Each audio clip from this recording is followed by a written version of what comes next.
அன்பின் பரலோக பிதாவே, இன்றைய நாள் முழுதும் என்னுடன் இருந்ததற்காக நன்றி.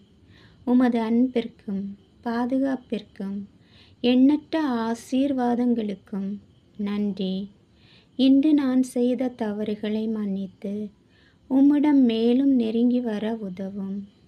இப்பொழுது நான் உறங்க செல்லும்போது என் இதயத்தை உமது சமாதானத்தால் நிரப்பும்.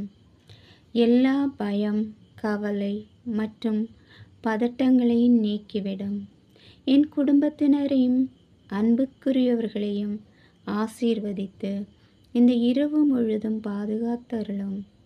அமைதியான உறக்கத்தையும் நாளை புத்துணர்ச்சியுடனும் மகிழ்ச்சியுடனும் எழுந்திருக்க கிருபை தாரும். இயேசுவின் நாமத்தில் ஜெபிக்கிறேன். ஆமேன்.